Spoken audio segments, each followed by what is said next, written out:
etorri, herri erratiko entzule. Ongi etorri, sintonia honek erakusten dituen bezala, hoi bezala Eusko Ikaskuntzak antolatzen duen saio honetara. Solasaldian, tertulian eta lagun artean egoteko parada bat dugu beraz, datozen minutuotan. Y en esta ocasión para hablar de un tema relacionado con el ámbito internacional, que es el comercio internacional, que son esas relaciones entre fronteras, si hay en el fronteras en la economía, en el mercado, qué tipo de experiencias tenemos en nuestro entorno, de todo ello les vamos a hablar en los próximos minutos.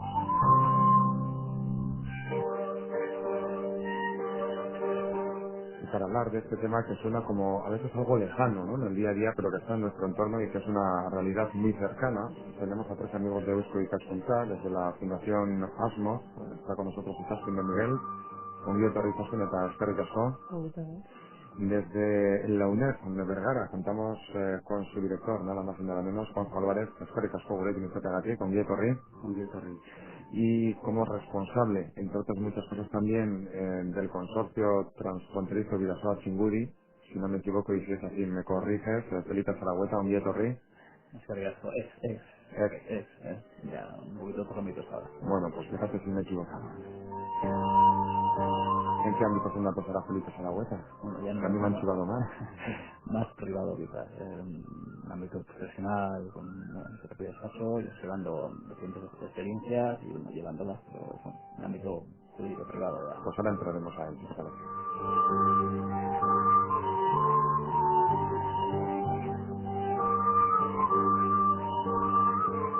Bueno, antes de nada, sí me gustaría plantearos a vosotros una pregunta genérica de estos que se suele decir para romper el hielo. Vivimos en un mundo, ahora que estamos encima en la Unión Europea, tenemos un tratado constitucional que tal vez habrá que aprobar o no, con fronteras o sin fronteras, ¿existen o no existen? O según para qué cosas sí, igual en la economía no y en otras sí. ¿Cómo lo veis vosotros? ¿Qué os parece? ¿Hay o no hay fronteras en el mundo? Sin duda siguen existiendo las fronteras. Lo que digan los textos legales es una cosa y la realidad es otra, ¿no? Probablemente en este sector, en general del comercio internacional, es donde más flexibilidad se puede notar en el concepto de frontera. Pero la globalización es un tópico, la frontera es otro, pero es una realidad. Nunca han ido parejas la libre circulación de servicios, de personas, de mercancías, de capitales. Preguntemos si para personas hay o no fronteras. Para capitales, el capital es mucho más fluible de un lado a otro, ¿no? Pero siguen existiendo, sin duda. Sociológicamente también, ¿no? Pasamos la frontera de un lado a otro y aunque no tengamos la barrera, sigue existiendo. Nuestra intención en la práctica y en la vertiente de Asmos en sus estudios es tratar de demostrar cómo se pueden obtener las ventajas de una relativización del concepto de frontera que se suaviza pero sigue existiendo, sin duda, sin duda. O sea, que es posible conjugar el hecho, no sé si decir implícito, que lleva a la realidad fronteriza con la realidad explícita de que la economía fluye como quiere. Pues sí, yo creo que esa es una realidad, ¿no? Económicamente, pues como comentaba Juanjo, pues esos ámbitos superiores pues tienen muchas veces sus propias reglas de juego también, ¿no? Y en la cercanía, en lo que nos toca al ciudadano más cercano, y más aquí que tenemos una frontera tan cercana, ¿no? Pues lo podemos vivir bien diariamente, con un pequeño pasito, pero administrativamente, los seguimientos, todos esos obstáculos, bueno, se van superando quizás, pero existen todavía, ¿no? Y el desconocimiento muchas veces es grande, y eso, el que lo vive diariamente, lo percibe y lo siente. Vamos a hablar de esas relaciones transfronterizas, de ese comercio internacional, pero desde ASMOC, una ciudad de Izaskun, ¿cómo nace pues esa idea? Tenemos ya 6 ediciones de un máster relacionado con el comercio internacional. ¿Cómo os planteáis esa duda de que, bueno, es un ámbito a explorar? Nosotros lo único que vemos es que la parte al ser online, este tipo de máster, pues no existe fronteras para nosotros. Eso te Porque iba a sería preguntar. Es es justo justo lo lo contrario. contrario, eso es. Nos tienen alumnos de diferentes países, tanto de China como de Sudamérica, África, y no crecemos esas fronteras. Sin embargo, hablamos de que esas realidades existen. Eso es. Entonces, ¿cómo se puede explicar a uno que no existe la frontera, pero que sí existe? No existe a la hora del ámbito de poder estudiar, porque esta herramienta te permite estudiar desde donde quieras, a cualquier hora, y no necesitas el feedback que necesitas pues a la hora de dar un curso presencialmente. Sin embargo, hay que enseñar herramientas para poder trabajar en el comercio internacional, también. ¿Qué es el comercio internacional, Juan Álvarez? Buena pregunta. Bueno, es la proyección de algo que no se sabe muy bien qué es, que es una relación mercantil, una relación de intercambio, que puede ser puntual o puede ser permanente y duradera, a un contexto que supera precisamente el concepto de frontera. Por eso, que políticamente lo correcto sea decir que no hay fronteras es contradictorio con la realidad. El fenómeno de internacionalidad se define a partir de la existencia de una relación, sea un contrato, sea una relación familiar, sea cualquier otra cosa, que pone en relación a dos estados, y los estados se definen por un ámbito territorial. En el campo del comercio internacional, ese concepto sigue existiendo y hacia lo que se tiende, la OMC es un ejemplo, la Unión Europea evidentemente otro mucho más perfeccionado en el ámbito regional europeo, de intentar que esas realidades estatales se combinen con una aparente eliminación de barreras arancelarias, de barreras a la libre circulación de mercancías. Y por lo tanto el comercio internacional en su conjunto sería el intento de normar, de regular toda esa serie de transacciones que si tienen nota de internacionalidad es que parten de una suma de realidades nacionales, ¿no? Pero esa fluidez en los contactos no está regulado. El comercio internacional es muy libre, es decir, el libre mercado no está regulado. Cada Aquí, uno hace lo que quiere o cómo funciona, explicarnos.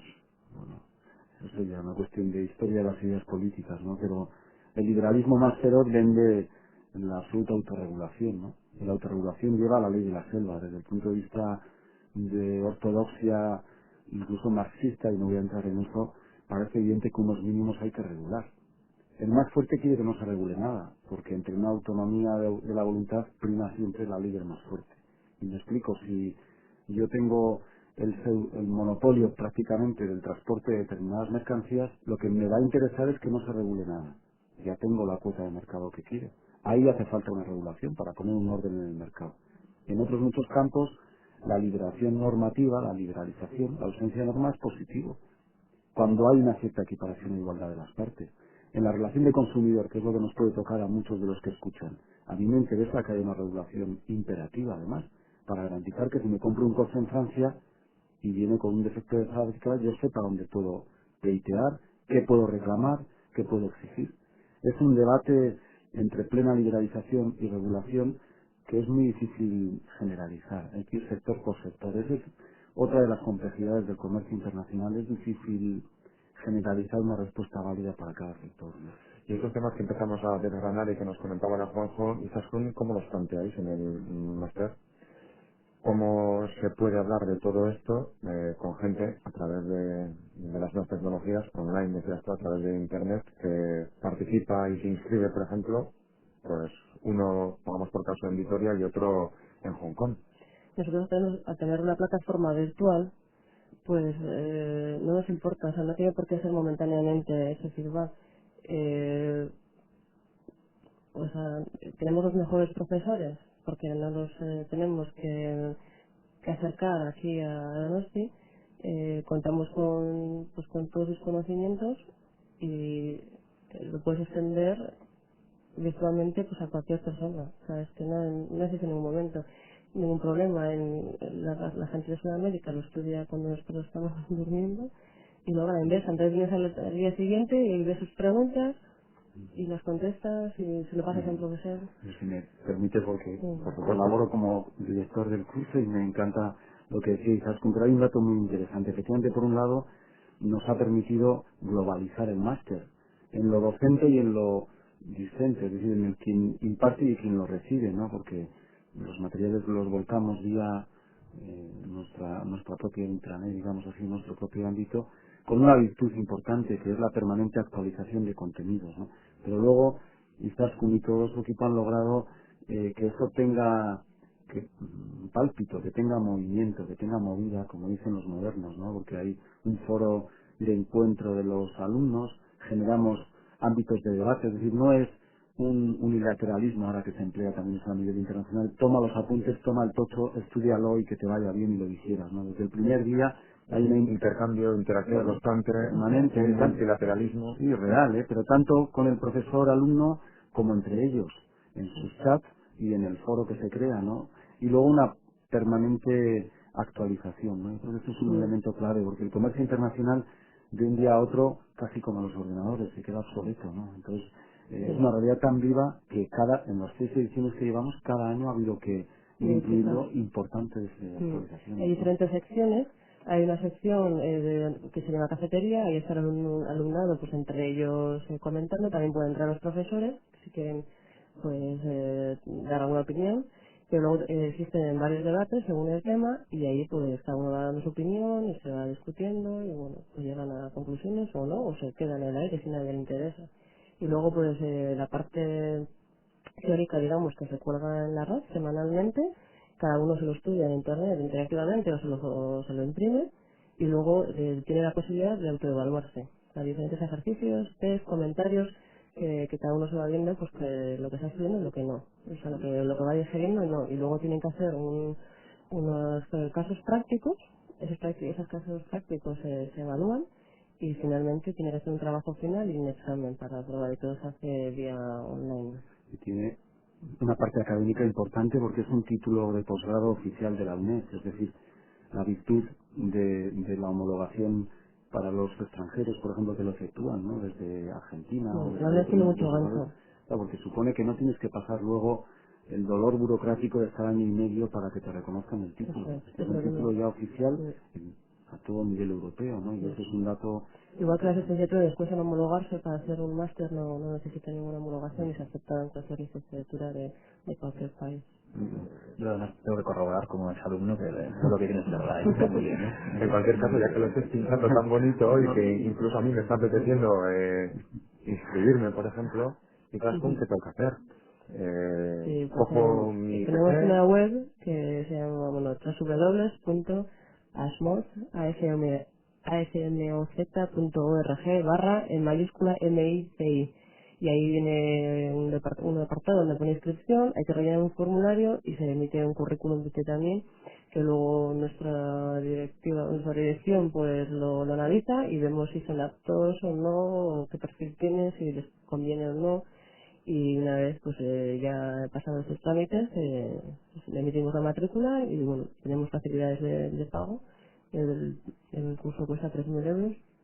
Hay diferentes descuentos para desempleados, para socios de secas cuenta, para antiguos alumnos y no tienen por qué hacer todo el máster, hay gente pues que se quiere actualizar y hacer un módulo concreto. Y luego también aparte también tenemos unos módulos que es inglés jurídico económico que tiene mucho interés y también damos cursos concretos que dan créditos de libre elección a los alumnos de la UPV. Entonces aquellos que no les puede hacer todo el máster y eso es Pues ahí es nada, no es poco. Volvemos a repetir no, esa dirección, ASMOD, www.asmo.org/MICI en mayúsculas. eso es. Y ahí se recibe todo tipo de información relativo a este curso, a este máster. Hoy estamos hablando del comercio internacional, podemos hablar de las experiencias de las universidades, qué relación tienen. Tenemos una aquí, vamos, estamos inmersos en una de ellas. Hay otros muchos cursos también, habrá tiempo acaso en este espacio de escuchas que hablar de ellos, pero hoy nos fijamos en esto, en las relaciones comerciales. Felipe, decía yo, la Eurocidad Vasca, por ejemplo, esta experiencia, no sé yo si pionera, pero de nuestro entorno, ¿qué relación puede tener con el comercio internacional? ¿Hasta qué punto beneficia? Pongamos por caso un centro como el de Ficova, que puede mover mucho comercio, sin ir más lejos, y que es una feria transfronteriza. Esto del transfronterizo, ¿qué tiene que ver con el comercio internacional? Sí, bueno, también decir que como pioneros yo creo que en Europa somos un poco tardíos, ¿no? Quizás los alemanes, los belgas han tenido unas tipos de relaciones mucho más asentadas, más estructuradas, ¿no? Y venimos un poquito, pues bueno, más a la cola. Hagamos entonces. Sí, es mi sensación. Y bueno, ahora que hemos llegado, pues de repente han nacido algunas experiencias, ¿no? Pues la velocidad de la Bahía de San Sebastián, que bueno, es más quizás un sitio de encuentro, de debate, de filosofías estructurales, más una labor de engranaje para lo que sean luego políticas concretas y actuaciones concretas. En este caso la Diputación Foral de Guipúzcoa y el BAD, el Biarritz Bayón, que tiene una aglomeración. Entonces, bueno, es un foro. Yo lo calificaría más como un foro de encuentro donde bueno, ellos, pues, en políticas sectoriales, podrán luego, cada ente competente, actuar, ¿no? Y eso llevado al comercio internacional, pues comentabas la feria de Ficova. La feria de Ficova, por ejemplo, es una experiencia que lo que tiene es que está justo al lado de la frontera, ¿verdad? Va a poder generar sinergias de profesionales, empresas de los dos lados de la frontera que lleguen a Ficoba y que lleguen a colaborar y que vean que bueno que hay oportunidades de un lado y de otro de la frontera. Yo creo que el hecho de la frontera de por sí en estos momentos hoy en día incluso es una oportunidad. Tenemos Es un valor más, es un un valor, valor un más activo más. porque todavía hay diferencias que si las sabemos jugar con ellas crean oportunidades de negocio, visto desde el punto de negocio, de trabajo y de dinamismo, ¿no? Pero ¿cómo puede ser un activo? Eso es un activo, te voy a poner el ejemplo Explícanoslo. de Irún, por ejemplo. Ujú. Irún ha sido una ciudad que vivía de la frontera. Tuvo la gran crisis con la extracción de fronteras y demás, y se reconvirtió. Irún se ha reconvertido en una ciudad de servicios, totalmente novedosa, en una ciudad de transporte, donde diferenciales de tipos de impuestos, de precios, todo esto pues, genera gran afluencia, por ejemplo, de cliente francés que viene a consumir a Irún. Y el hecho de frontera es lo que genera estas diferencias. Tenemos otro tipo de ejemplos, quizás conocéis, los Donosti en Ibarra, en la zona comercial de Ibarra, ¿verdad? Son tipologías de comercios que son comercios de frontera. Tienen una tipología de producto y un funcionamiento dirigido única y exclusivamente al cliente del otro lado de la frontera, estando ubicado al otro lado de la frontera. Entonces se crea una sinergia, ¿por qué? Porque hay oportunidades de precio, de productos diferenciales.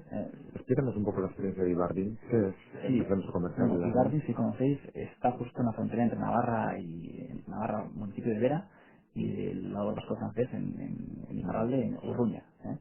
Es un collado que está a 600 y pico metros de altura, y allí se encuentran 26 empresas navarras y una docena de empresas laborcanas. Bueno, pues ahí se ha generado una especie de centro comercial al aire libre, con pequeños negocios, todos ellos, vamos a decir, concurrentes e independientes, pero que ahora mismo han llegado a un acuerdo entre ellos de mínimas por el cual han decidido agruparse, han creado una figura jurídica mercantil, una agrupación de interés económico, por el cual pretenden mejorar entre el esfuerzo común el resultado de todos. O sea, de la unión se hace la fuerza y entonces nos beneficiamos todos. Exactamente. Han sido capaces de comprender que eso es una posibilidad. Eso es difícil, ¿no? Muchas veces, esta gente tan potencial, ¿no? Lo que incluso está ayudando ese mismo ejemplo, aquí mucho más tangible, porque estamos hablando de lograr un beneficio en mano común para luego repartirlo entre ellos a terrenos educativos, ¿no? La propia experiencia entre los colegios de abogados de Bayona y de Hendaye y de San Sebastián o Guipúzcoa y las facultades de Derecho de San Sebastián y de Bayona ponen en marcha también otra agrupación de interés económico para, por un lado, generar intercambio de conocimientos, que es fundamental, porque cuando hablamos de la frontera, ¿cómo sabemos cómo se produce una separación en Francia? ¿Qué hago yo cuando tengo que comprar una vivienda en Francia?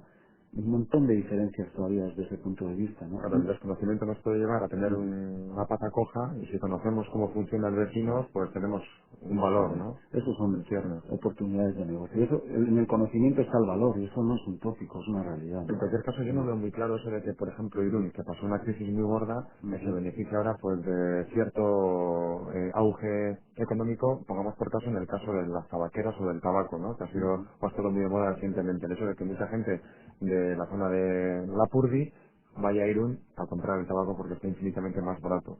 Eso le hará flaco favor al comercio francés.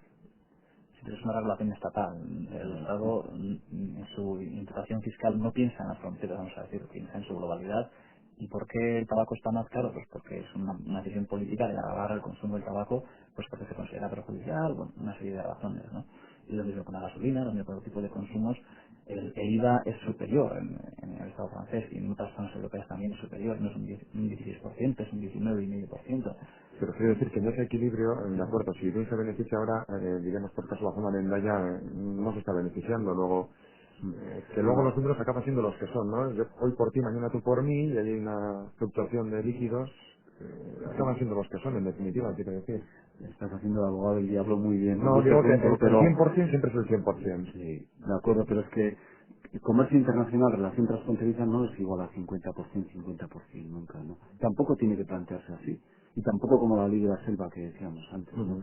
Hay factores que distorsionan el mercado. Este es uno, la política impositiva de cada Estado en tema de alcoholes, en tema de tabacos, etcétera, que generan este tipo de coyunturas puntuales, sin duda. También en Andorra, en la CDSL, me consta que hay algo similar, fruto de esa circunstancia, de que el consumidor, si tiene que pagar 10 veces más para comprarse una cajetilla de tabaco, va allí. Pero eso no es comercio internacional, o por lo menos no es la concepción que nosotros entendemos como tal. Bueno, son, en el mejor sentido de la palabra, triquiñuelas de consumidor lógicas, generadas por el hecho precisamente, y volvemos a la primera pregunta de nuestro encuentro, de si existe o no existe frontera. Pregúntale al tabacero francés que tiene que reconvertirse a vender cerámica, ¿no? Pregúntale si no hay frontera, ¿no? Desde ese punto de vista. O sea que, pero eso no es, desde el punto de vista mío al menos, comercio internacional, porque ahí no hay, ahí la única nota de internacionalidad es la del consumidor que individualmente se traslada a comprar. Eso en la época de nuestra triste autarquía política y económica del franquismo también había. El derecho internacional privado era, oiga, si yo voy a La Rioja y compro una botella de vino, o voy a Burdeos y compro una botella de vino, ¿eso es comercio internacional? No. Eso es movimiento de personas Claro, entre fronteras. una relación individual entre frontera, que me voy a un lado y compro el Ricard porque me sale más barato, o compro el Galois porque me sale más barato, ¿no? Pero eso no es comercio internacional, es otra cosa, ¿no? Y es fruto de que siguen existiendo fronteras. Incluso la Unión Europea, con todo el basamento de unificación y de integración que representa, ¿no? No sé si me estoy perdiendo, no sé si la gente que nos está escuchando se está aclarando algo, pero en cualquier caso, en la realidad de las empresas vascas, a cualquiera de los que nos pregunto, pero igual, Juanjo, tú puedes ser el más adecuado, no lo sé. ¿Qué tipo de experiencias tenemos en este ámbito, precisamente el de la interrelación En ese punto, mundial? en ese punto podemos sin vanidad sacar pecho, ¿no? La empresa guipuzcoana y la empresa vasca en general, pequeña y mediana empresa de corte familiar en general o con una estructura tipo medio, ha sido desde siempre pionera en lo que es la apertura de mercados, ¿no? El conocimiento de que por el tipo de industrialización, máquina herramienta, etcétera, era necesario buscar mercados exteriores, ¿no?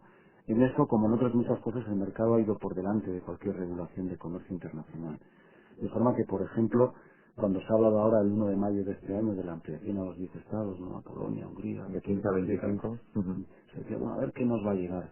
La ampliación en los mercados ya estaba hecha hace 3 años, porque de hecho ya había un periodo transitorio que implicaba las mismas consecuencias jurídicas que en la actualidad.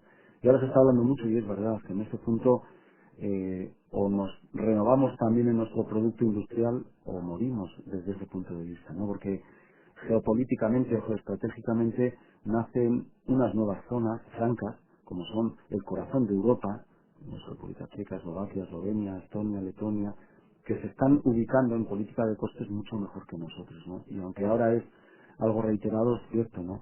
O invertimos desde ese punto de vista en algo más que en la suma de materiales, invertimos realmente en calidad del producto y en especialización, o la ley del mercado nos engulle desde ese punto de vista. Si yo un tornillo aquí lo hago por 2 y allí me lo hacen por 1 y además el coste de traslado y transporte es inferior allí que aquí, pues al final esa ley de la selva de la que tantos hablamos te engulle, ¿no? Ese es el gran riesgo, ¿no?, al que se enfrenta hoy en día la empresa vasca. El líquido no entiende de fronteras, el capital fluye y fluctúa de aquí para allí, luego a la empresa X le da igual estar en Arrasate que estar en la República Checa, allí, al lado de la capital, en Praga. Si le sale más barato, se va allí. Y dices que necesitamos calidad de producto. Sí, por una razón, porque implantar una planta en la República Checa de industria sectorial del automóvil implica coger y trasladar allá aquello. Implica unos operarios de base media importante, pero luego unos operarios digamos, de taller que los puedes perfectamente obtener allá. Pero hay una tecnología previa para montar todo eso. Si tú eres capaz de gestionar esa tecnología de una manera importante y evolucionar, no te van a comer esa parte del pastel, por entendernos. Van a poder reproducir el modelo allí, pero si tú evolucionas, y ahí es la política de I+D, ¿no? De investigación más desarrollo, más innovación, I+D+I más innovación. Es que la última I de innovación es Es esta. fundamental para que precisamente Claro, si acabamos teniendo un producto de calidad, claro. no llegue el vecino a tener ese producto de calidad, porque tiene que estar constantemente ir mejorando, ¿no? Imagino. Eso es. El objetivo de llegar al 3% no es un objetivo político equiparable al 0,7 en relación, por ejemplo, a todo el tema de políticas de desarrollo para países pobres. Es que es una regla de supervivencia de nuestra industria desde ese punto de vista, porque tendremos siempre un mercado autóctono que nos servirá para cubrir ciertos costes, pero otros muchos en este mundo tan globalizado que te lo van a comer por allá, eso es evidente, ¿no? Y ahí una vez más entra lo que tú comentabas. En el ejemplo que decíamos antes, de que yo me compro aquí el tabaco porque me cuesta 2 veces menos, Ujú. si mi impuesto de sociedades aquí es el 35%, y en otro país ni siquiera hay impuesto de sociedades, por cada peseta que gano, el 35% va aquí a impuestos y ahí es una peseta que me meto al bolsillo. Es que es obvio que los sentimentalismos en la industria no existen. Yo me voy a ir allí, voy a montar la planta allá y desde el primer día voy a estar ganando dinero. Entonces, mientras este fenómeno exista, la única manera de garantizar eso es invertir aquí. Segunda consecuencia de todo eso, la vinculación del comercio internacional a las relaciones laborales, ¿no? La famosa deslocalización. En Alemania, lo que ocurre en Alemania nos acaba llegando aquí en 2 o 3 años. En Alemania ahora se está cuestionando el modelo social, cuando Alemania ha sido en seguridad social, etcétera, pionera en todo tipo de protección. Consecuencia, bueno, mire, yo acepto quedarme sin vacaciones, acepto eliminar pagas extras, acepto 4 años de congelación salarial para que usted no se vaya allá. Está ocurriendo además en factorías importantes, ¿no? En Siemens o Volkswagen, factorías de ese estilo. en grandes emporios industriales, ¿no? O sea, es macroeconomía y microeconomía. Y lo que nosotros entendemos, y seguramente quien nos oigan, es microeconomía, es mi economía familiar.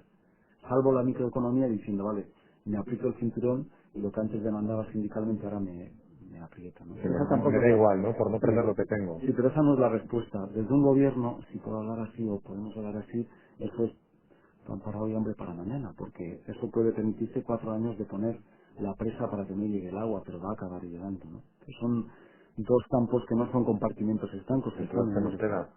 Si no se puede ni mucho de lo uno ni mucho de lo otro, y si ninguno es muy bueno ni el otro tampoco, ¿a dónde vamos? Nos queda competir y nos queda seguir pensando, y hablo desde el País Vasco, que tenemos una capacidad de iniciativa y una experiencia que es un valor que hay que ir renovando. Es una forma de que tengas ya no el palo y la zanahoria, es que tengas una pista de atletismo en la que si tú vas haciendo footing y el de delante va a velocidad 100 metros lisos, pues o intentas entrenarte más para llegar o lo siento pero no sale adelante el proyecto, ¿no? Pero nos queda ir con optimismo porque son retos que siempre de una manera u otra han existido. Ahora los vemos más claros, pero siempre han existido. Sobre este tema, sobre todo lo que venimos comentando, y Zaskun, también hay, puede haber, digo yo, diferentes teorías, o sobre todo esto se habla, la gente se comunica en los chats, en el máster en definitiva, en la cafetería que comentabas antes, por ejemplo, donde los alumnos pues participan, dan sus opiniones, Sí, mira, este tipo de temas y otros muchos imagino yo que mm, saldrán, ¿no? este tipo de temas salen sobre todo porque lo que es el alumnado sudamericano siempre mira a Europa. Entonces, estamos todo siempre pues ahí, ¿no? Como si fuese una manzana ahí madura y para ellos es esencial. Todo lo que se haga aquí luego se va a hacer allí. Entonces están también ellos intentando hacer un tipo de comunidad americana, ya se han juntado México, Estados Unidos y Canadá y lo quieren transportar a Sudamérica. Entonces eso sí que es importante. Nosotros tenemos vosotros, pero... Sí, sí, bueno, esos modelos, pues desde el Mercosur, desde todas las estructuras también, esa conjunción también estratégica, ¿no? De los países, de los Estados naciones, pues llevan tiempo haciéndose y se ha visto cada vez más que, bueno, la Unión Europea ha decidido claramente a su ampliación, ve también amenazas quizás en mercados potentes como China y otros emergentes, ¿no? Pues bueno, esa organización, pues sí, y luego pues ese tipo de organizaciones además muchas veces tienden a crear especies de barreras protectoras hacia su propio mercado, creando aranceles exteriores, ¿no? Ujú. Protegiendo sus relaciones interiores, pero hasta afuera fortaleciéndose, ¿no? Y fortaleciendo su propio producto, ¿no? Como comentaba Juanjo, desde luego, esa necesidad, nosotros en nuestro pequeño mercado, en el mercado vasco, el saber hacer, ya están asentados durante tiempo, ¿no? Incluso ya unos siglos, ¿no?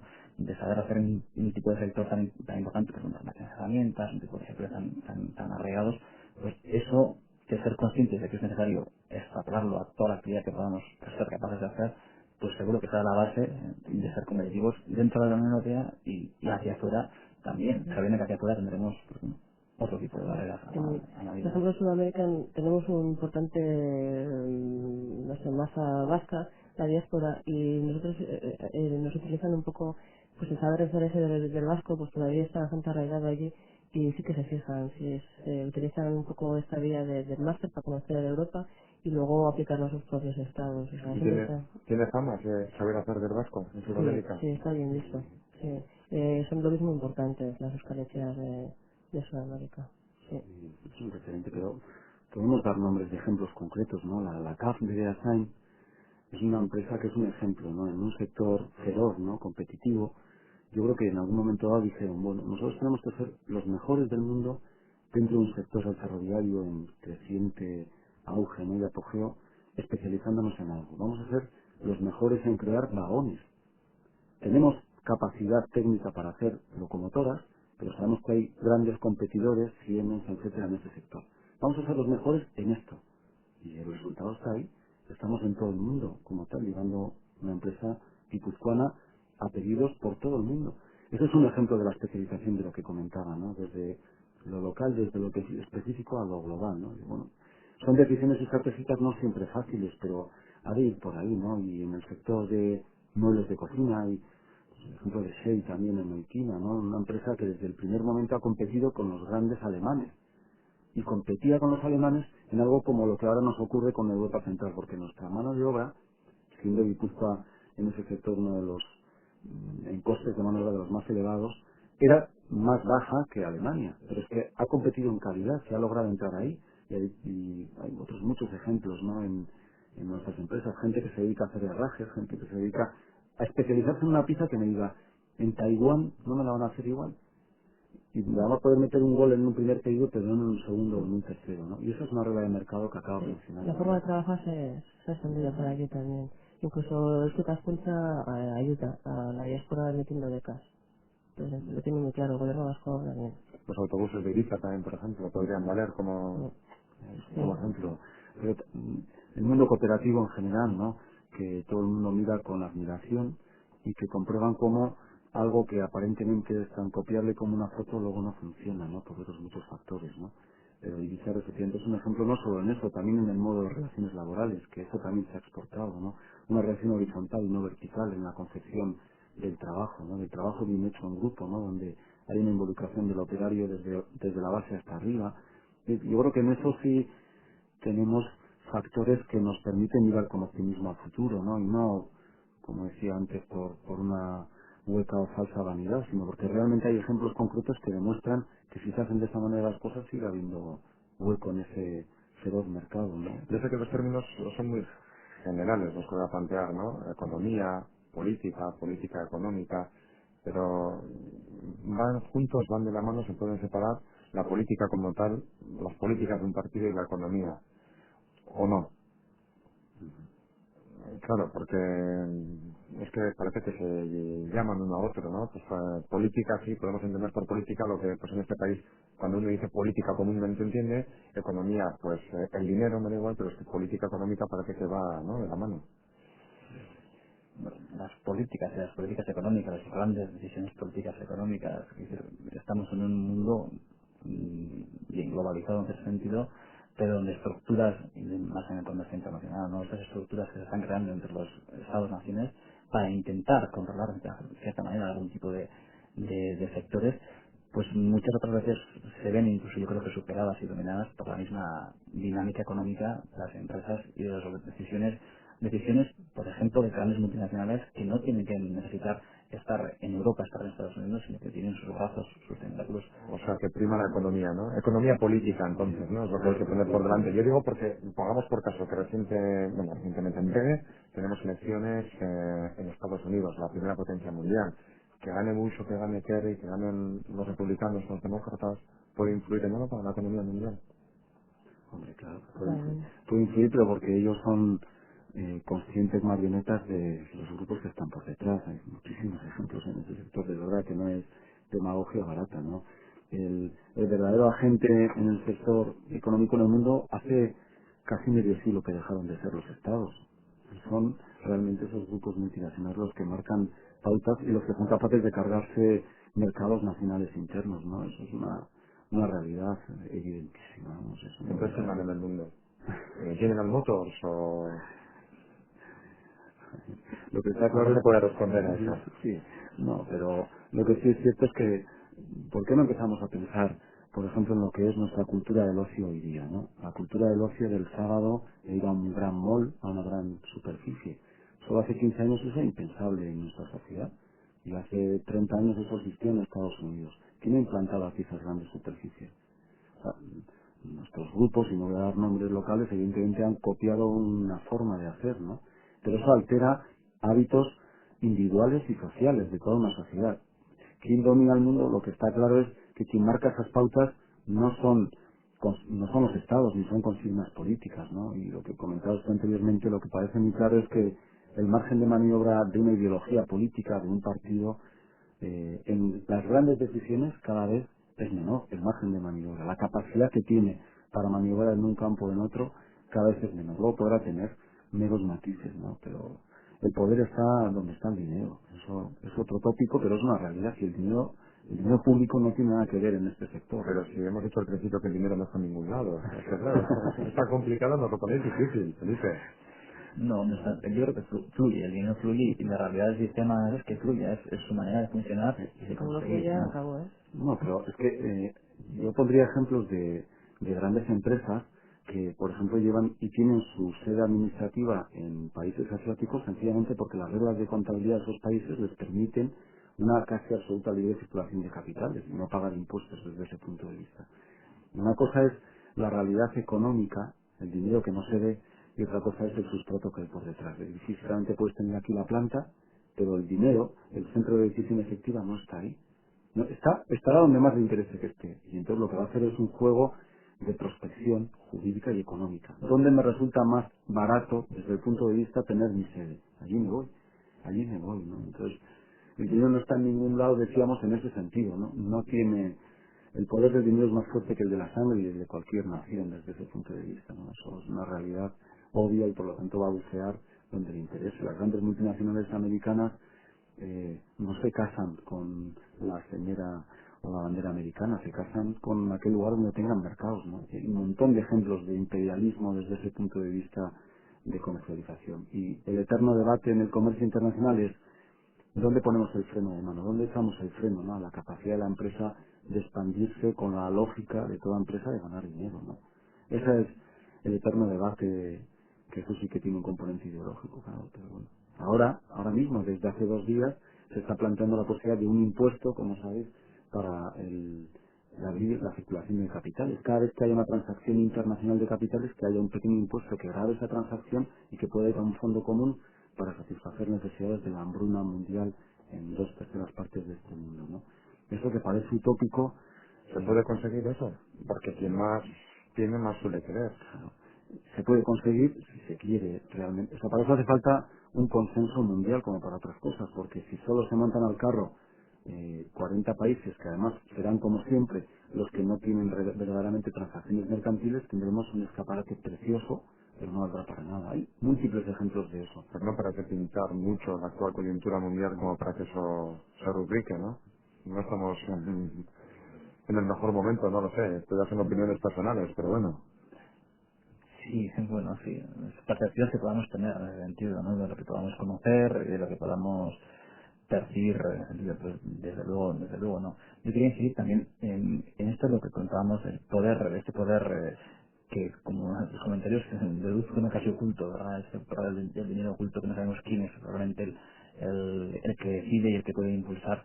Yo creo que incluso llega físicamente se puede ver luego en los textos legales que se aprueban. Un ejemplo claro yo creo que es en la Comunidad Europea los reglamentos sobre cooperación entre sociedades, sobre fusiones fronterizas, se han hecho para favorecer a las grandes multinacionales.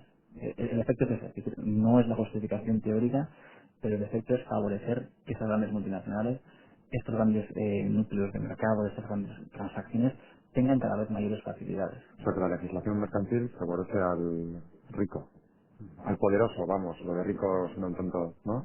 Bueno, yo creo que es capaz, O incluso nace de los intereses del poderoso, ¿no? Felipe, tiene más por ahí. capacidad para innovar él, Los lobbies influyen para regular y para que no se regule, porque siguiendo el ejemplo de Felipe, en la Unión Europea tenemos todo un bloque enorme de directivas, enormes normas, importantes normas que regulan todo el derecho de sociedades, excepto curiosamente los grupos de sociedades. ¿Por qué no se regulan los grupos de sociedades en Europa? Porque no quieren los grupos de sociedades contar con una regulación. Ya viven perfectamente desde la ausencia de norma. Ya saben buscarse sus nichos de beneficio desde ese punto de vista. Entonces, influyen decisivamente tanto para que se regulen cuando quieren como para que no se regulen, ¿no? Muchos ejemplos puntuales de eso y en el máster efectivamente a veces lanzamos ese tipo de debate, ¿no? Digo, bueno, dígame usted si le parece correcto esta regulación comunitaria o no, intentando que el alumno vea algo más que la norma aséptica. Ninguna norma es aséptica o neutral, ninguna. Toda tiene un análisis económico por detrás, ¿no? Entonces, bueno, tratar de que vean realmente el trasfondo, ¿no? La trastienda, lo que está detrás. Y ahora es muy rico porque hay opiniones para todo. Tú piensas que todo el mundo pues, puede dirigirse por un camino y luego te encuentras que cada país piensa de diferente manera. Según lo que ha estudiado cada uno en su país, dirige el debate por una vía o por otra. Por cierto, antes mencionábamos la experiencia de Ibardin, Felipe, ¿tenemos alguna otra aquí cerca, en nuestro entorno? Como experiencias de cooperación, vamos a llamar ya, Ujú. no tanto comercio internacional, como comentaba Juanjo, yo creo que la has especificado muy bien, ¿no? Son ya prácticas concretas, ¿no? Las tenemos en el ámbito público y en el privado. Por ejemplo. En toda nuestra zona, vamos a decir, la más cercana, diríamos, Juanjo ha hablado de la agrupación